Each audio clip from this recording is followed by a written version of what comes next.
दोस्तों स्वागत है आप सभी का आपके अपने YouTube चैनल बीएस सेंटर में। यहाँ पर हम लोग एएससी हिंदी के मोस्ट इंपॉर्टेंट एमसीक्यूज क्वेश्चन को देखने वाले हैं। ठीक है, सबसे पहले आपको हम सिलेबस बता दें ताकि आप अच्छे से चीज़ को समझ सकें। इससे पहले हम 15 नंबर वाले एक महासंग्राम वीडियो को अपलोड किए हैं, जिसका लिंक आपको डिस्क्रिप्शन में मिल जाएगा, जाके एक बार चेक कर लीजिए और उस वीडियो को आप लोग जरूर देख लीजिएगा, क्योंकि वहाँ पर जो हम क्वेश्चन बताए हैं वो चाहे आप सेट 1 में आपका एग्जाम हो, चाहे सेट 2 में हो, चाहे सेट 3 में या फिर सेट 4 में, सारे सेट में वो क्वेश्चन आएगा। ठीक है, जितना भी क्वेश्चन हम महासंग्राम वीडियो में बताएं वो क्वेश्चन आपके सभी सेट में पूछा जाएगा, तो जाके एक बार देख लीजिएगा, लिंक डिस्क्रिप्शन में चेक कर लीजिएगा। ठीक है, यहाँ पर हम टॉप 80 एग्जाम्स और एमसीक्यूज को देखने वाले हैं। जो आपका सिलेबस है, सिलेबस को पहले आप लोग देख लीजिए। ये आपका एएससी हिंदी का सिलेबस है। ठीक है, सेशन कितना है 24 से 28, सेमेस्टर 3 एएससी का ये सिलेबस है। यहाँ पर आपको 2 यूनिट पढ़ना है। यूनिट 1 में आपको पढ़ना है पत्र लेखन, औपचारिक और अनौपचारिक, मतलब जो ऑफिशियल होता है, जैसे कि प्रधानाध्यापक के पास लिखते हैं, नगर निगम में लिखते हैं, फिर किसी ऑफिस में लिखते हैं, उसको बोलते हैं औपचारिक पत्र। और अनौपचारिक पत्र से हमारा कोई रिश्तेदार होता है, भाई बहन पिताजी, उसके पास लिखते हैं, तो होता है अनौपचारिक पत्र। तो पत्र लेखन आपको पढ़ना है। ठीक है, औपचारिक और अनौपचारिक। दूसरे में आपको पढ़ना है संक्षेपण, क्वेश्चन हम करवा चुके हैं, पल्लवन ये भी करवा चुके हैं, ज्ञापन ये भी करवा चुके हैं, निबंध ये भी करवा चुके हैं। महासंग्राम वीडियो का लिंक आपको डिस्क्रिप्शन में मिल जाएगा, जाके देख लीजिएगा। वहाँ पर सिर्फ 15 नंबर वाला क्वेश्चन को हम करवाएं। ठीक है, तो ये चीज़ आपको वहाँ पर देखने को मिल जाएगा। तो इस यूनिट से आपको 1 नंबर वाला क्वेश्चन बहुत ही कम मिलता है, तो इस पर आपको ध्यान नहीं देना। हम लोग चलते हैं दूसरे यूनिट में। यहाँ से जो आप दूसरा यूनिट देख पा रहे हैं, यहीं से आपका सारा एमसीक्यूज आएगा। ठीक है, 5 नंबर का जो एमसीक्यूज आएगा वो यहीं से आएगा। तो लिंग निर्णय देता है 1 या फिर 2, मुहावरे से आ जाता है क्वेश्चन, पर्यायवाची शब्द से आता है, अनेक शब्दों के बदले एक शब्द यहाँ से क्वेश्चन आता है, या फिर 1-2 क्वेश्चन आपके वाक्य संशोधन से भी आता है। ये जो आप देख पा रहे हैं पांचवा भाग कि कर्ता के ने चिन्ह का प्रयोग करें, कहाँ पर होता है, तो वो आपको 15 नंबर में पूछा जाता है। ठीक है, 15 नंबर के क्वेश्चन पूछा जाता है, तो इसको आप छोड़ दीजिए। वाक्य संशोधन के लिए भी क्वेश्चन 15 नंबर कई बार पूछा जा चुका है, तो ये क्वेश्चन हम 15 नंबर के दृष्टिकोण से भी करवाएंगे। आप लोग सबसे पहले ये समझिए कि यहाँ पे जो आप 4 भाग देख रहे हैं, एक तो आपका लिंग निर्णय हो गया, मुहावरा, पर्यायवाची शब्द और अनेक शब्दों के बदले एक शब्द, चारों के लिए हम 80 क्वेश्चन करवा रहे हैं, और इससे बाहर एक भी क्वेश्चन आपका नहीं जाएगा। तो आपको कंप्लीट वीडियो को देखना है और समझना कि हम आपको कैसे बता रहे हैं, किस तरह से आपको समझा रहे हैं, ताकि कोई भी क्वेश्चन आए तो आप छोड़ के ना आए। ठीक है, यूनिट 2 में आपको क्या पढ़ना है, फिर से आपको बता दें, लिंग निर्णय पढ़ना है, मुहावरे पढ़ने हैं, पर्यायवाची शब्द पढ़ना है और अनेक शब्दों के बदले एक शब्द पढ़ना है। तो 4 आपको भाग पढ़ना है, चारों को हमें आप बता देना डिटेल में। ठीक है, तो शुरू करते हैं हम लोग इस क्वेश्चन के आंसर को, इस एमसीक्यूज वाले वीडियो को। चैनल पर दोस्तों आप लोग चैनल को सब्सक्राइब जरूर कर लीजिएगा। वीडियो पसंद है तो वीडियो को लाइक करके अपने दोस्तों में इसको शेयर भी कर देना है। सबसे ज़्यादा इंपॉर्टेंट है वीडियो को शेयर करना, ताकि आपके दोस्त का भी भलाई हो सके, और चैनल को आप लोग सब्सक्राइब कर लीजिए, ताकि आने वाला जो सेमेस्टर है उसमें अच्छे से तैयारी कर सकें। पहले भाग से हम लोग इस वीडियो को शुरू करेंगे, भाग 1, जहाँ पर आपको लिंग निर्णय पहचाना, मतलब कौन सा स्त्रीलिंग है और कौन सा पुल्लिंग होता है। इसमें जो पहला क्वेश्चन आपका वो है, दही शब्द का लिंग क्या है। दही शब्द का लिंग क्या है। ठीक है, दही स्त्रीलिंग है या फिर पुल्लिंग है। आपको हम बता दें कि जो हमारा हिंदी व्याकरण है, ठीक है, हिंदी व्याकरण के अनुसार जिस भी शब्द के अंत में अगर ई आता है, या फिर बड़ा ई आता है, या फिर री आता है, ठीक है, अगर कोई भी इन तीनों में कोई भी शब्द में ये तीनों अंत में आते हैं, जैसे कि दही हो गया, नदी हो गया, ठीक है, मोती हो गया, रोटी हो गया, लकड़ी हो गया, टोपी हो गया, ठीक है, ये सब कोई भी शब्द आता है, सब क्या होगा, सब आपका हो जाएगा यहाँ पर स्त्रीलिंग। क्या हो जाएगा, स्त्रीलिंग हो जाएगा। लेकिन कुछ ऐसे शब्द होते हैं जो अपवाद होते हैं, जहाँ पर ई भी आता है, बड़ा ई भी आता है, री भी आता है, फिर भी वो शब्द स्त्रीलिंग ना होकर के पुल्लिंग रह जाता है, तो उसको बोलते हैं अपवाद शब्द। तो अपवाद शब्द क्या क्या है, जैसे कि दही हो गया, घी हो गया, मोती हो गया, पानी हो गया, ठीक है, जी हो गया, ये सब क्या है, सब अपवाद शब्द हैं, जिसके लास्ट में री भी आता है, ई भी आ सकता है, ई भी आ सकता है, लेकिन उसके बावजूद वो स्त्रीलिंग ना होकर के पुल्लिंग रह जाएगा। ठीक है, तो क्वेश्चन कंफ्यूज करने के लिए दे देता है कि दही शब्द का लिंग क्या होगा। लोग लिख देते हैं कि दही के अंदर अगर ई आ रहा है तो सीधा सीधा ये क्या होगा, स्त्रीलिंग होगा, लेकिन स्त्रीलिंग नहीं होगा, ये गलत हो जाएगा। इसका आंसर हो जाएगा आपका पुल्लिंग, क्योंकि दही क्या है, एक अपवाद शब्द है। ठीक है, क्या है, अपवाद शब्द है। ठीक है, पुल्लिंग होगा, ये हमेशा क्या होता है, पुल्लिंग ही होता है। दूसरा जो आपका क्वेश्चन है वो है, परीक्षा शब्द का लिंग निर्णय करें। परीक्षा शब्द क्या है, आपको आसानी से ये बात पता होगा, परीक्षा को हम लोग बोलते हैं स्त्रीलिंग, परीक्षा होगी। ठीक है, इस तरह से हम लोग बात करते हैं, परीक्षा होगी, तो परीक्षा क्या है, स्त्रीलिंग होगा, इसका सही आंसर। ठीक है, यहाँ पर आप देख सकते हैं। तीसरा जो हमारा क्वेश्चन है वो है कि निम्नलिखित में से कौन सा शब्द हमेशा स्त्रीलिंग में ही प्रयुक्त होता है। ऐसा कौन सा शब्द है, नीचे लिखा हुआ में से ऐसा कौन सा शब्द है जो हमेशा स्त्रीलिंग में ही प्रयुक्त होता है, मतलब हमेशा स्त्रीलिंग के रूप में उसको हम लोग प्रयोग में लाते हैं। क्या वो कोयल होगा, तोता होगा, या फिर मच्छर होगा, या फिर गिदड़ होगा। तो गिदड़ तो दौड़ता है, मच्छर काटता है, तोता उड़ता है, लेकिन कोयल गाती है। क्या करती है, कोयल गाती है। इसीलिए ये जो शब्द है कोयल, वो क्या हमेशा स्त्रीलिंग की तरह प्रयोग में लाया जाता है। अगर इसको पुल्लिंग बनाना है, तो इसको क्या करना पड़ेगा, इसके आगे हमको नर लगाना पड़ेगा, तब जाकर के आगे पुल्लिंग होगा। अगर क्वेश्चन ये देता है कि कोयल स्त्रीलिंग है या फिर पुल्लिंग है, तो आप सीधा सीधा आंख बंद करके लिखेंगे कोयल स्त्रीलिंग है, ठीक है, क्या है, स्त्रीलिंग है कोयल। अगर इसको पुलिंग करना है तो इसके आगे हम क्या लगाना पड़ेगा, नर लगाना पड़ेगा। उत्तर देख सकते हैं, सही आंसर क्या होगा, कोयल। पुलिंग के लिए नर कोयल लिखते हैं। जो पुलिंग होता है उसके लिए अगर हम लोग बोले कोयल बैठा हुआ है, तो कोयल कौन सा बैठा हुआ, कोयल तो हमेशा लड़की है, कोयल हमेशा क्या, स्त्रीलिंग है। लेकिन अगर हमको उसको लड़का बनाना तो उसके आगे हमें नर लगाना पड़ेगा, ताकि उसके स्पष्ट हो सके कि वो नर है, ठीक है, लड़का है। बात समझ में आए? हाँ। अब चौथा क्वेश्चन हम देख लेते हैं, पानी शब्द का लिंग क्या होगा। आपको हम ऊपर ही बताए थे कि चाहे पानी हो, चाहे दही हो, चाहे मोती हो, चाहे घी हो, चाहे जी हो, ये सब क्या है, सब अपवाद शब्द हैं। इसलिए जो पानी शब्द है इसमें भी आप देख पा रहे हैं कि बड़ी ई आ रहा है, लेकिन इसके बावजूद ये जो पानी शब्द है वो कभी भी स्त्रीलिंग नहीं होगा। क्यों? क्योंकि ये एक अपवाद शब्द है, ठीक है। तो ध्यान में रखिएगा ये बात, चाहे वो घी लिखा हो, चाहे दही लिखा हो, चाहे मोती लिखा हो, चाहे पानी लिखा हो, या फिर जी लिखा हो, ठीक है, चाहे वो जी लिखा हो, ये सारे शब्द क्या है, सारे पुल्लिंग शब्द हैं और वो अपवाद शब्द हैं। हालांकि ये सारे शब्द क्या होने चाहिए थे, स्त्रीलिंग, लेकिन क्योंकि ये अपवाद हैं, व्याकरण का अवहेलना करते हैं, व्याकरण के विपरीत चलते हैं, जिसके कारण ये सब क्या है, पुल्लिंग शब्द हैं। क्या है, पुल्लिंग शब्द हैं, ठीक है। तो पानी क्या होगा, एक पुल्लिंग शब्द होगा। पांचवा जो क्वेश्चन है हमारा वो है, मक्खी शब्द का पुल्लिंग रूप बनाने के लिए क्या जोड़ा जाता है। जो मक्खी शब्द है उसको पुल्लिंग बनाने के लिए क्या जोड़ा जाएगा, तो नर मक्खी, इसको नर जोड़ा जाएगा, ठीक है, उसमें नर लिखेंगे, क्योंकि मक्खी जो है वो भी हमेशा क्या है, तो स्त्रीलिंग है। मक्खी क्या है, हमेशा स्त्रीलिंग रहेगा। अगर इसको हमको मान लीजिए इसको हम क्या करना है, लड़का बनाना है, तो इसमें क्या करेंगे हम लोग, नर जोड़ेंगे, ठीक है, इसको क्या करेंगे, नर जोड़ेंगे। छठा क्वेश्चन हम देख लेते हैं। छठा जो क्वेश्चन है वो है, निम्नलिखित में से पुल्लिंग शब्द का चयन कीजिए। निम्नलिखित में से जो पुल्लिंग शब्द है उसका चयन कीजिए, जिसमें से कौन सा पुल्लिंग शब्द है। क्या नदी पुल्लिंग है, क्या रोटी पुल्लिंग है, क्या मोती पुल्लिंग है, फिर उदासी पुल्लिंग है। इसमें से पुल्लिंग शब्द कौन सा है, ठीक है, ये आपको लिखना है कि निम्नलिखित में से पुल्लिंग शब्द का चयन कीजिए। तो हम आपको ऊपर ही बताए कि नदी, रोटी, लकड़ी, टोपी, ये सब क्या है, सब स्त्रीलिंग है। आपको चुनना क्या है, पुल्लिंग। और आपको हम बताया कि जो अपवाद शब्द है, जैसे कि घी हो गया, दही हो गया, मोती हो गया, पानी हो गया, जी हो गया, ये सब क्या है, सब पुल्लिंग शब्द हैं। तो पुल्लिंग आपका क्या हो जाएगा, मोती हो जाएगा, क्योंकि एक अपवाद शब्द है। हालांकि इसके अंत में आप जब लिखिएगा मोती, तो यहाँ आप देख पा रहे हैं कि ई जब आ रहा है तो ये बड़ी ई है, ठीक है, बड़ा ई है।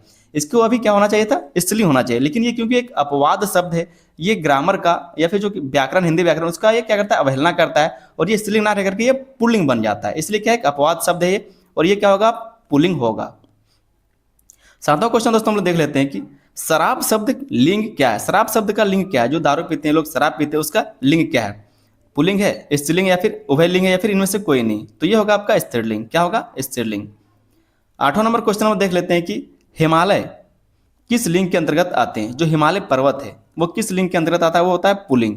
क्योंकि अब हमें हिमालय के बारे में जो आप सुनेंगे या फिर पर्वतों के नाम जब सुनेंगे तो हमेशा लड़का की तरह प्रयोग होता है, पुल्लिंग की तरह से उसको प्रयोग किया जाता है। कभी भी हिमालय चलती है या फिर हिमालय बढ़ती है ऐसा नहीं सुना, हिमालय बढ़ता है सुना होगा आपने, ठीक है। तो ये क्या है, पुल्लिंग है।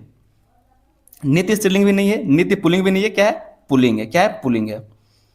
9वां नंबर क्वेश्चन हमारा होगा कि देवनागरी लिपि के वर्णों आ का, खा, या फिर जितने भी हैं का लिंग क्या होता है। ये सब जो देवनागरी लिपि का वर्ण है, आ से लेकर के सब कुछ अंगा तक, ठीक है, या फिर जो का से लेकर के अज्ञा तक है, इसका लिंग क्या होता है, स्त्रीलिंग होता है, पुल्लिंग होता है, उभयलिंग, या फिर केवल अपवाद होता है। ये होता है पुल्लिंग। क्या होता है, पुल्लिंग।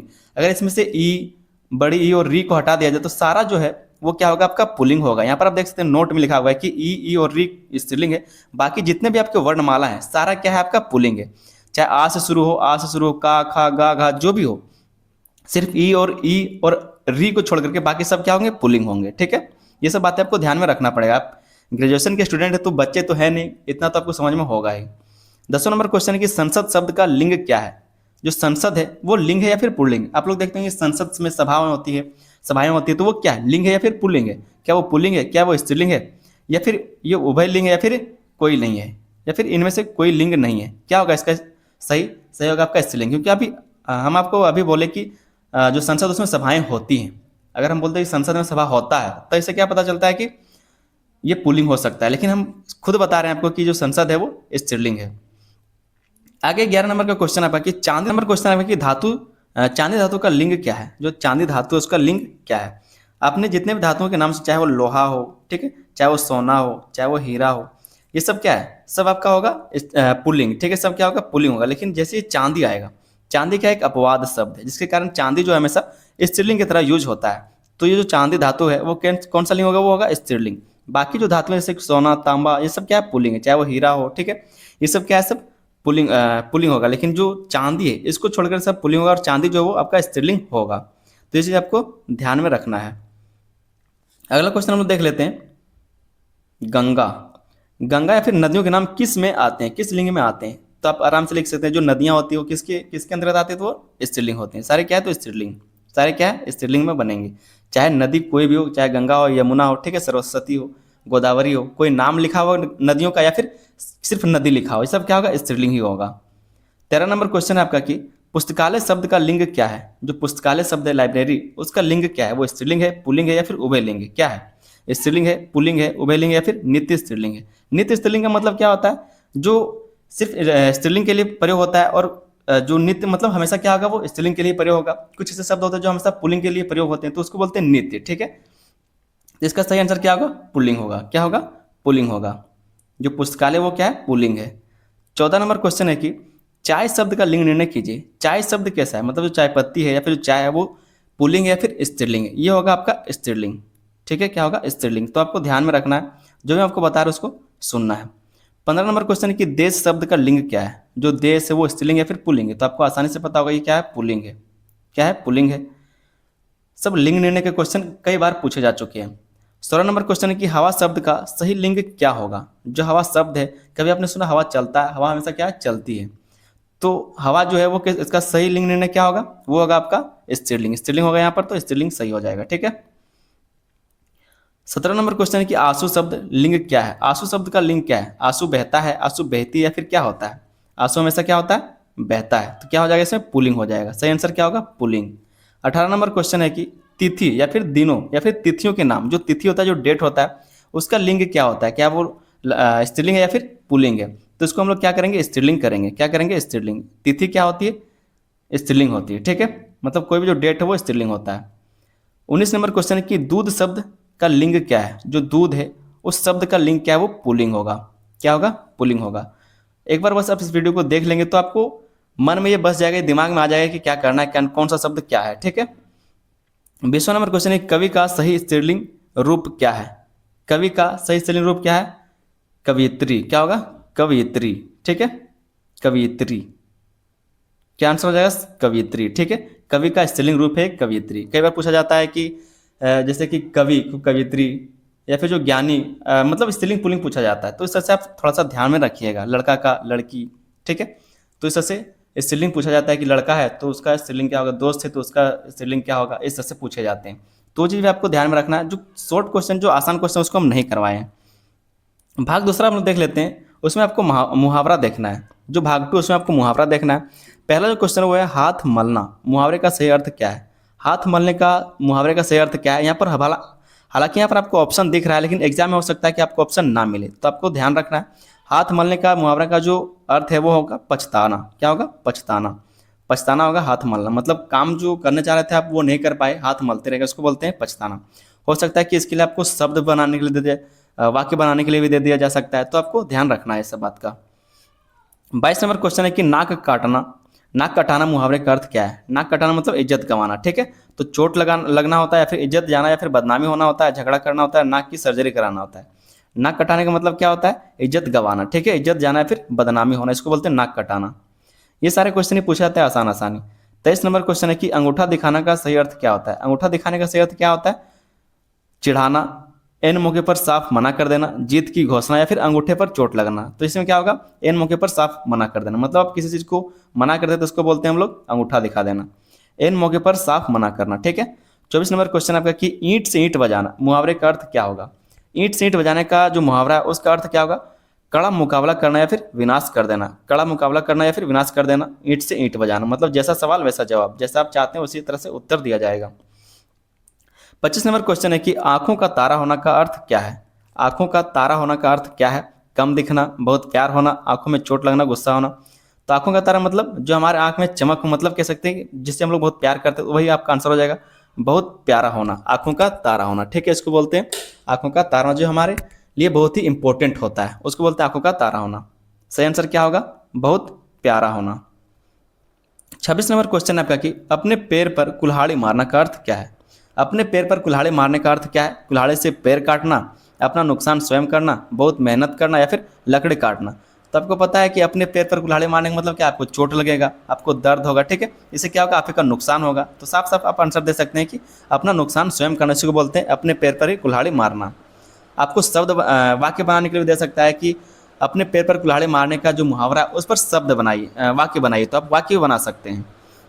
27 नंबर क्वेश्चन आपका कि आसमान पर चढ़ना मुहावरे का अर्थ क्या है। आसमान पर चढ़ना, इसका मतलब क्या होता है। बहुत अधिक प्रशंसा करना, ऊपर फेंकना, कठिन काम करवाना, या फिर गगन की सैर करना। वो आसमान पर चढ़ाना मतलब किसी का बहुत ज़्यादा तारीफ करना, ठीक है, उसको बोलते हैं आसमान पर चढ़ाना। तो बहुत अधिक प्रशंसा करना, ये आपका सही आंसर हो जाएगा। अगला जो क्वेश्चन है वो है कान भरना का सही अर्थ क्या है। कान भरना मतलब चुगली करना, ठीक है, कान साफ करना, पीठ पीछे शिकायत करना या फिर भड़काना, बहरा होना या फिर ध्यानपूर्वक सुनना। तो जब हम लोग किसी की शिकायत करते हैं, किसी के बारे में गलत बोलते हैं कि वो ऐसा किया वैसा किया, मतलब किसी के बारे में भड़काते हैं, तो उसको बोलते हैं कान भरना। तो पीठ पीछे शिकायत करना है फिर उसको भड़काना, यह होगा आपका सही आंसर कान भरने का। 29 नंबर क्वेश्चन है कि गागर में सागर भरना का क्या अर्थ है। गागर में सागर भरना, छोटे घड़े में पानी भरना हो सकता है, ये आपका आंसर हो जाएगा क्या। थोड़े शब्दों में बहुत अधिक या फिर गंभीर बात कहना, ये आंसर होगा क्या। असंभव काम करना या फिर मूर्खतापूर्ण बातें करना। थोड़े शब्दों में बहुत अधिक गंभीर बात करना, इसको बोलते हैं गागर, मतलब छोटे से बहुत ज़्यादा काम कर देना। जैसे हम कम बोल रहे हैं लेकिन मेरा बात का जो मतलब बहुत ज़्यादा, इसको बोलते हैं गागर में सागर भरना। मतलब सागर तो बहुत बड़ा, गागर बहुत छोटा रहता है, तो इसमें इसको भरने का मतलब है कि बहुत छोटे से चीज़ में आप बहुत बड़ा काम कर दे, इसको बोलते हैं गागर में सागर भरना। 30 नंबर क्वेश्चन है कि घी के दिए जलाना का अर्थ क्या है। घी का दिया जलाने का मतलब क्या है। रोशनी करना, खुशियाँ मनाना, पूजा करना या फिर अमीर होना। क्या होता है, खुशियाँ मनाना। घी के दिए जलाना मतलब खुशी मनाना। कोई चीज़ आप काम किए वो सफल हो गया तो आप घी के दिए जलाए, इसका मतलब ये नहीं कि आप सच में घी का दिया जला रहे हैं, इसका मतलब कि आप खुशी मना रहे हैं उसके लिए, ठीक है, तो उसको बोलते हैं घी का दिया जलाना। 31 नंबर क्वेश्चन है कि दांतों तले उंगली दबाना मुहावरे का अर्थ। दांतों तले उंगली दबाने का जो मुहावरा है उसका अर्थ क्या होगा। दांत में दर्द होना, आश्चर्यचकित होना, भूख लगना या फिर गुस्सा करना। आश्चर्यचकित होना मतलब आपको कोई ऐसा बात पता चलता है या फिर आप कुछ ऐसा जानते हैं जिसके कारण क्या है, तो आप आश्चर्यचकित रह जाते हैं कि अरे ये कैसा हो गया, तो इसको बोलते हैं दांतों तले उंगली दबाना, ठीक है, आश्चर्यचकित होना। 32 नंबर क्वेश्चन आपका कि 9 2 11 होना मतलब भाग जाना, ठीक है, सही आंसर क्या होगा इसका, भाग जाना का सही अर्थ क्या होगा, भाग जाना होगा। ये चीज़ आपको पता होगा इसलिए हम पहले बता दें, कमेंट करके भी बता सकते हैं अगर आपको ये पता था। 33 नंबर क्वेश्चन है कि लोहे के चने चबाना, ठीक है, उसका अर्थ क्या होता है। लोहा का चना आप चबा सकेंगे क्या, नहीं चबा सकेंगे, दांत टूट जाएगा। तो लोहे के चने चबाना का जो मुहावरा है उसका अर्थ क्या होगा। लोहे की चीज़ खाना, बहुत कठिन संघर्ष या फिर मेहनत करना, भूखा रहना या फिर दांत मजबूत करना। सही आंसर क्या होगा, बहुत कठिन संघर्ष या फिर मेहनत करना, उसको बोलते हैं लोहे के चने चबाना। मतलब बहुत मेहनत वाला आप काम कर रहे हैं, जो नहीं होने वाला उस चीज़ को भी आप कर दे रहे हैं, उसको बोलते हैं लोहे के चने चबाना, ठीक है। सही आंसर क्या होगा, बहुत कड़ी संघर्ष या फिर मेहनत करना। 34 नंबर क्वेश्चन है कि लाल पीला होना मुहावरे का अर्थ है। रंग बदलना, बहुत क्रोधित होना, बीमार होना या फिर प्रसन्न होना। लाल पीला होने का मतलब क्या है कि बहुत ज़्यादा गुस्सा हो जाना, ठीक है, बहुत क्रोधित होना, बहुत क्रोधित होना, इसको बोलते हैं लाल पीला क्यों हो रहा है इतना। 35 नंबर क्वेश्चन है कि हवा से बातें करना का अर्थ क्या है। हवा से बात करने का अर्थ क्या है। अकेले बोलना, बहुत तेज दौड़ना या फिर गति होना, घमंड करना या फिर कल्पना करना। जैसे हम लोग बाइक चलाते हैं, कार चलाते हैं, तो हम लोग बोलते हैं हवा से बात कर रहा है। हवा से बात करने का मतलब बहुत तेज चलना, दौड़ना या फिर गति करना, इसको बोलते हैं बहुत तेज दौड़ना या फिर गति होना, इसी को बोलते हैं हवा से बात करना। एक होता है हवा में बात करना, एक होता है हवा से बात करना। हवा में बात करना मतलब हम लोग फॉल्स बोलते हैं बात को, कि हम पृथ्वी को हाथ में उठा लिए थे, इस तरह से बहुत फॉल्स बात बोलता है लोग, तो उसको बोलते हैं हवा में बात करना। और ये होता है हवा से बात करना, ठीक है, दोनों में फ़र्क होता है।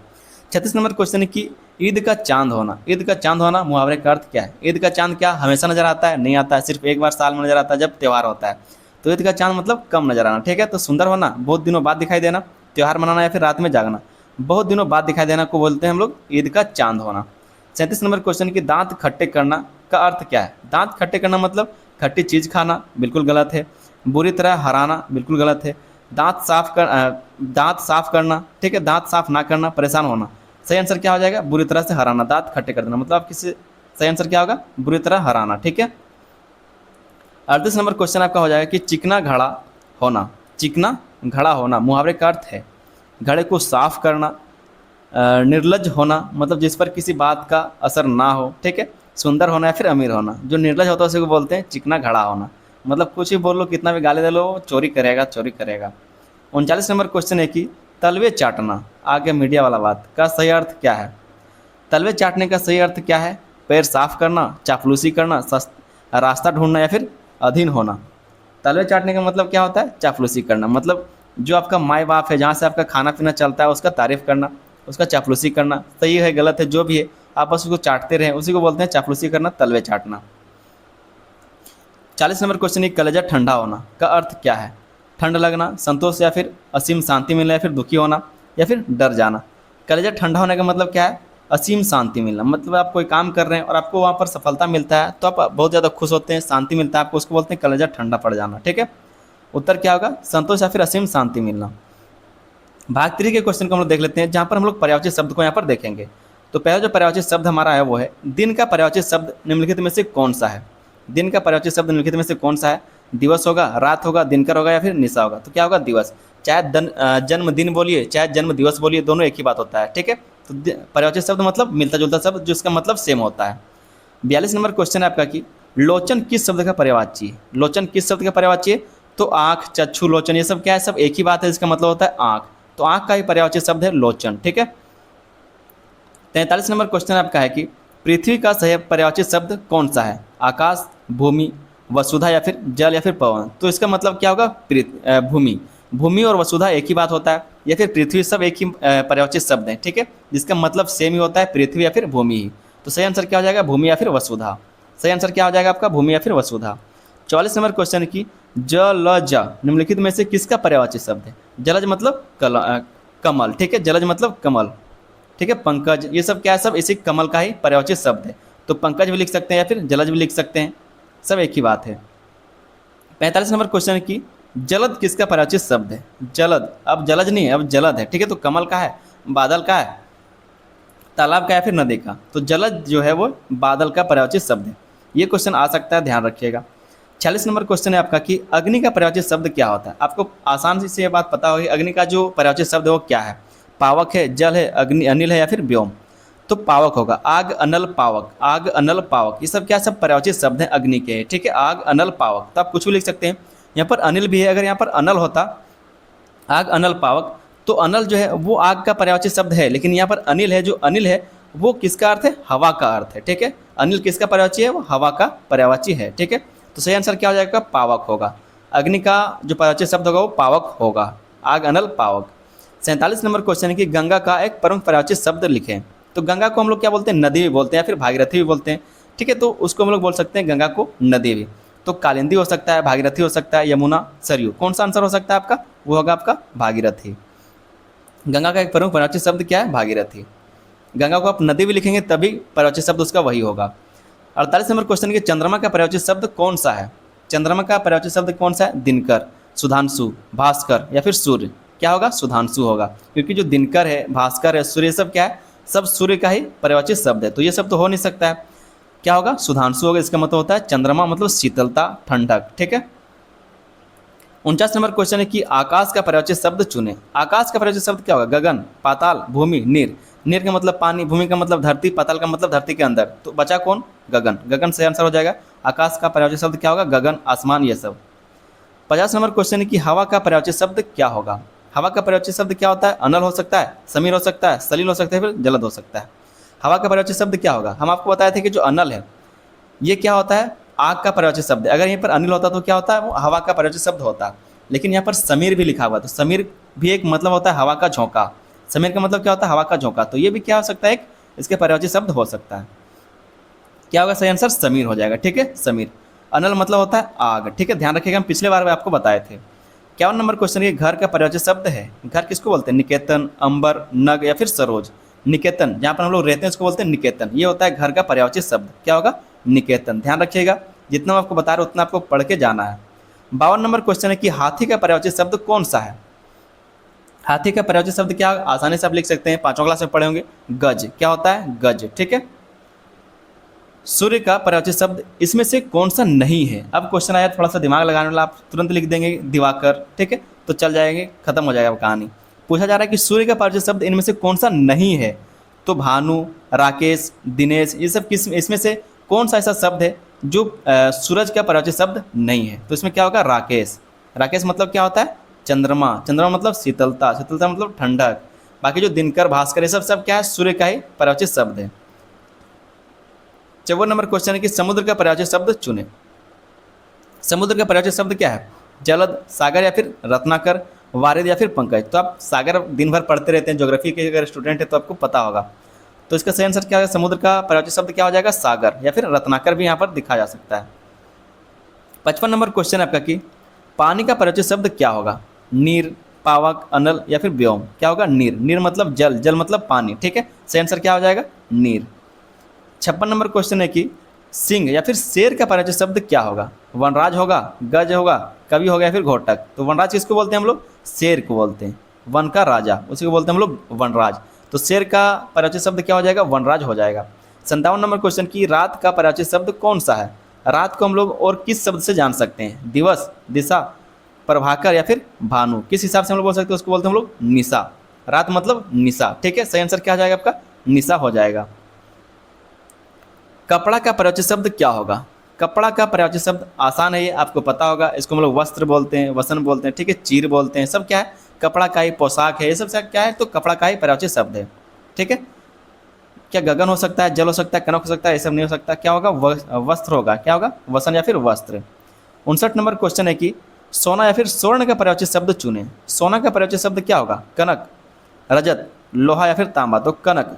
आपने 9वीं क्लास में एक क्वेश्चन पढ़ा होगा जो जिसमें चिड़िया जो है उड़ना चाहती है आसमान में, लेकिन उसको पिंजड़े में बंद करके रखता है। तो एक कविता है ना, कनक कनक तीलियों से टकराकर, वो वाला जो कविता है हिंदी में आपने वहाँ पर पढ़ा। जो कनक है, कनक मतलब होता है सोना। और सोने का जो पिंजरा है, भले आप चिड़िया को सोने के पिंजरा में रखिए लेकिन वो रहेगा तो बंद ही। तो वो जो कविता था उसमें यही बात बताया गया था। ठीक है, तो कनक मतलब होता है सोना। क्या होता है? सोना। 60 नंबर क्वेश्चन की तालाब का सही पर्यायवाची शब्द क्या है? तालाब का सही पर्यायवाची शब्द क्या होगा? सरोवर होगा, नदी होगा, सागर होगा या फिर नीर होगा। ठीक है, क्या होगा? सरोवर। क्या होगा? सरोवर। सरोवर या फिर सरोवर दोनों एक ही बात होता है, तो सरोवर को आप लिख लीजिएगा। अगला जो क्वेश्चन है वो है भाग 4 से अनेक शब्दों के बदले एक शब्द। जहाँ पर कई सारे शब्दों के बदले आपको एक ही शब्द लिखना है। जैसे कि पहला क्वेश्चन आपका जीने की इच्छा का क्या कहलाता है? जो जीने की इच्छा है उसको क्या बोलते हैं? उसको बोलते हैं जिजीविषा। मतलब जिसको जीने की इच्छा है उसको क्या बोलते हैं? जिजीविषा बोलते हैं। अगर हम लोग बोलेंगे जिजीविषा व्यक्ति तो उसको बोलेंगे जीने की इच्छा वाला व्यक्ति। ठीक है, उसको बोलेंगे जीने की इच्छा वाला व्यक्ति। दूसरा नंबर क्वेश्चन है कि जो ईश्वर में विश्वास रखता है उसे क्या कहते हैं? उसको बोलते हैं आस्तिक। जिसका भरोसा भगवान पर होता है। कुछ लोग भगवान पर भरोसा नहीं करते, उसको बोलते हैं नास्तिक। ठीक है, तो आस्तिक हम लोग किसको बोलते हैं? जिसको भगवान पर भरोसा हो। सही आंसर क्या हो जाएगा? आस्तिक। ठीक है, ये सब क्या है? अनेक शब्दों के बदले एक शब्द। 63 नंबर क्वेश्चन है कि जिसके पास कुछ ना हो, वाक्यांश के लिए एक शब्द। जिसके पास कुछ नहीं उसको क्या बोलते हैं? अकिंचक बोलते हैं। क्या बोलते हैं? अकिंचक। मतलब वो बेकार, कुछ नहीं उसके पास। निर्धन बोला जाता है जब कह सकते हैं उसके पास खाने योग्य तो कुछ होगा, कुछ ना कुछ पैसा, उसको बोलते हैं निर्धन, मतलब गरीब आदमी को। लेकिन जो अकिंचक है उसको बोलते हैं इसके पास कुछ है ही नहीं। ठीक है, उसको बोलते हैं अकिंचक। ठीक है, सही आंसर क्या हो जाएगा? अकिंचक। 64 नंबर क्वेश्चन है कि जो सब कुछ जानता हो के लिए एक शब्द क्या होगा? जो सब कुछ जानता है उसको क्या बोलते हैं? सर्वज्ञ बोलते हैं। जिसको सब कुछ पता है क्या बोलते हैं? उसको सर्वज्ञ। सर्वज्ञ। ठीक है, नेक्स्ट क्वेश्चन हमारा रहेगा कि जो बहुत कम जानता हो उसे क्या कहते हैं? जो बहुत कम जानता हो उसको बोलते हैं अल्पज्ञ। क्या बोलते हैं? अल्पज्ञ। मतलब बहुत ही कम नॉलेज उसके पास, उसको बोलते हैं अल्पज्ञ। ठीक है, कम जानकारी वाला व्यक्ति।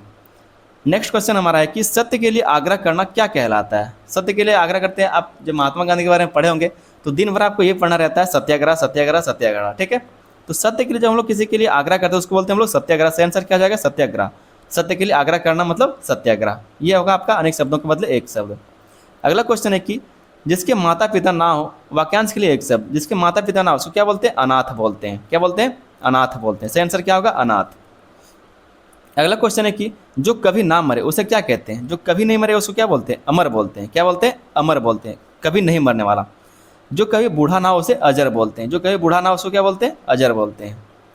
ठीक है, अगला क्वेश्चन है कि रास्ता दिखाने वाला क्या कहलाता है? जो हमें रास्ता दिखाता है वो क्या उसको हम लोग क्या कहते हैं? उसको बोलते हैं मार्गदर्शक, मेंटोर बोलते हैं। ठीक है, पथ प्रदर्शक या फिर मार्गदर्शक। ठीक है, जो मुसाफिर है वो तो चलने वाला है, मतलब एक जगह पर दूसरी जगह पर इस तरह से चलता रहता है। वो सारथी मतलब जो हमारे साथ चलता है। जो जैसे आप महाभारत देखे होंगे तो वहाँ पर जो सारथी होता है जो हमारा साथ देता है उसको बोलते हैं सारथी। राही मतलब जो राह में चलता रहता है उसको बोलते हैं राही। लेकिन मार्गदर्शक क्या होता है? हमें कहाँ पर चलना है, किस तरह से चलना है, किस तरह से काम करना है, उसको बोलते हैं मार्गदर्शक। ठीक है, सही आंसर क्या होगा? मार्गदर्शक या फिर पथ प्रदर्शक। अगला क्वेश्चन हमारा है कि जिसके आने की कोई तिथि ना हो उसे क्या कहते हैं? जो बिना बोले आ जाएगा। ठीक है, कह सकते हैं जो बिना बोले आ जाए उसको क्या बोलते हैं? जिसकी आने की कोई तिथि नहीं, अतिथि। जैसे कि पहुना, मेहमान, उसको हम लोग क्या वो क्या बोल के आते हैं, क्या कभी भी आ सकते हैं, उसको बोलते हैं अतिथि। जिसको आने की कोई तिथि ना, उसको बोलते हैं अतिथि। जो अनुकरण करने योग्य हो के लिए एक शब्द, जो अनुकरण करने के लिए योग्य हो, इसको बोलते हैं अनुकरणीय, प्रशंसनीय, माननीय, स्मरणीय, इसको बोलते हैं अनुकरणीय। जो अनुकरण करने योग्य हो, ठीक है, क्या बोलते हैं अनुकरणीय। अगला क्वेश्चन है कि जो आंखों के सामने हो उसे क्या कहते हैं। जो आंख के सामने, उसको क्या बोलते हैं, प्रत्यक्ष बोलते हैं। जो हमारे सामने होता है, आपने सुना होगा साक्षात्कार, ठीक है, उसको क्या बोलते हैं। उसी तरह से जो हमारा आंख के सामने होता है उसको बोलते हैं प्रत्यक्ष, डायरेक्ट, जो हम लोग देख रहे हैं। जैसे कि हमारा स्क्रीन है, स्क्रीन को हम लोग क्या बोलेंगे, प्रत्यक्ष, हम लोग डायरेक्ट देख रहे हैं। जो आंखों के सामने ना हो उसे परोक्ष कहते हैं, और जो आंखों के सामने नहीं होता उसको परोक्ष बोलते हैं। दो चीज़ यहाँ पर आपको समझ में आ गया होगा। अगला क्वेश्चन हम देखेंगे, सप्ताह में एक बार होने वाला कहलाता है। सप्ताह में एक बार होने वाला क्या कहलाता है। साप्ताहिक कहलाता है, दैनिक कहलाता है, मासिक या फिर वार्षिक। तो सप्ताह में एक बार होने वाला क्या बोलते हैं, साप्ताहिक, ठीक है, क्या बोलते हैं, साप्ताहिक। आसानी से आपको पता होगा, सही आंसर क्या हो जाएगा, साप्ताहिक। अगला क्वेश्चन है कि जिसका कोई शत्रु ना जन्मा हो उसे क्या कहते हैं। अजात शत्रु, शत्रुहीन, मित्र या फिर शक्तिशाली। अजात शत्रु, जिसका कोई शत्रु ना हो, जिसको कोई मार ना सके, उसको बोलते हैं अजात शत्रु, ठीक है, अजात शत्रु। अगला क्वेश्चन है कि उपकार को मानने वाला व्यक्ति क्या कहलाता है। अगर आप किसी के ऊपर उपकार करते हैं और वो मानता है तो उसको क्या बोलते हैं, कृतज्ञ कहते हैं, कृतज्ञ कहते हैं, सदाचारी या फिर परोपकारी। क्या बोलते हैं, कृतज्ञ कहते हैं, जो उपकार को मानता है। जो उपकार नहीं मानता उसे कृतधन कहते हैं, कृतधन कहते हैं। मतलब कई बार आपने अपने दोस्त के ऊपर उपकार किया, दोस्त के ऊपर खैर उपकार होता ही नहीं। मान लीजिए किसी के ऊपर आप उपकार करते हैं, किसी का मदद कर देते हैं, तो वो आपके मदद को मानता है, आपके मदद को इज्जत देता है, फिर आपको कभी जरूरत पड़ता है तो आपका मदद करने के लिए आता है। इसको बोलते हैं कृतज्ञ, ठीक है, जो आपको मान रहा है। कभी कभी आप किसी का मदद करते हैं और वो आपको फिर टाइम आने पर लात मार देता है, तो वो क्या होता है, कृतज्ञ होता है। अगला क्वेश्चन होगा कि मांस ना खाने वाला, ठीक है, साग सब्जी खाने वाला क्या कहलाता है। जो मांस नहीं खाता वो क्या कहलाता है, शाकाहारी कहलाता है, निरामिष कहलाता है, ठीक है। सही आंसर क्या हो जाएगा, शाकाहारी, जो मांस नहीं खाता है। अगला क्वेश्चन है जो सब जगह व्याप्त हो। जो सब जगह व्याप्त हो इसको क्या बोलते हैं, सर्वव्यापी। क्या बोलते हैं, जो सब जगह व्याप्त है वो क्या बोलते हैं, सर्वव्यापी, मतलब हर जगह पर हो, उसको बोलते हैं सर्वव्यापी। अगला क्वेश्चन है कि जिसका आकार ना हो उसे क्या कहते हैं। जिसका कोई आकार ना हो उसको क्या बोलते हैं, निराकार बोलते हैं। क्या बोलते हैं, निराकार, मतलब जिसका कोई आकार ना हो। अगला क्वेश्चन है कि जो कम बोलता हो, इसके लिए क्या बोलेंगे। जो कम बोलता है उसका एक शब्द क्या होगा, वाचाल, भेदभाषी, मितभाषी या फिर मूक या फिर मृदुभाषी। जो कम बोलता है उसके लिए क्या हम लोग शब्द का प्रयोग करते हैं, उसको बोलते हैं हम लोग मितभाषी। अधिक बोलने वालों को वाचाल कहते हैं। जो अधिक बोलता है उसको बोलते हैं वाचाल, ठीक है। जो कम बोलता है उसको मितभाषी, जो ज़्यादा बोलता है उसको वाचाल। और अंतिम क्वेश्चन आपका कि अचानक होने वाली घटना को क्या कहते हैं। अचानक जो घटना होता है उसको बोलते हैं हम लोग आकस्मिक। क्या बोलते हैं, आकस्मिक, ठीक है। आंसर देख लीजिएगा, आकस्मिक इसका सही आंसर हो जाएगा, जो अचानक घटनाएं घटती हैं। तो ये आपका टॉप 80 क्वेश्चन था जो आपने समझ लिया। और यहाँ पर आपने क्या क्या देखा होगा, मुहावरे आपने पढ़ लिए, अनेक शब्दों के बदले एक शब्द पढ़ लिया, परिचय शब्द पढ़ लिया, ठीक है, और लिंग निर्णय आपने पढ़ लिया। तो चार जो भाग थे, चारों के भागों से हम आपको क्या है, सारे क्वेश्चन के आंसर को करवाए हैं। अगर आप इतना पढ़ करके जाते हैं तो आपका एक नंबर वाला जो क्वेश्चन नहीं छूटेगा। एक और वीडियो हम यहाँ पर लाने वाले हैं जहाँ पर आप क्या करेंगे, जो आपका एक और टॉपिक छूट गया उस चीज़ को यहाँ पर आप देख लेंगे। जो आपका एक टॉपिक छूट गया वाक्य संशोधन वाला, जहाँ पर गलत वाक्यों को सुधारना रहता है, वो टॉपिक छूट गया, तो वो हम बहुत जल्द करवा देंगे। दोस्तों चैनल पर नहीं तो आप लोग चैनल को सब्सक्राइब जरूर कर लीजिएगा। वीडियो पसंद तो वीडियो को लाइक कर दीजिए और अपने दोस्तों में इसको शेयर भी कर दीजिएगा, ठीक है। हो सकता है कि वीडियो थोड़ा सा आपको लंबा लगे, लेकिन यहाँ पर आपको 4 टॉपिक एक ही बार में कवर कराया गया, तो थोड़ा सा वीडियो लंबा हो गया होगा, ठीक है। चैनल को आप लोग सब्सक्राइब जरूर कर लीजिएगा। ये वीडियो आपको कैसा लगा कमेंट करके जरूर बताइएगा, ठीक है। मिलते हैं हम लोग किसी अगले वीडियो में, तब तक के लिए धन्यवाद, जय हिंद।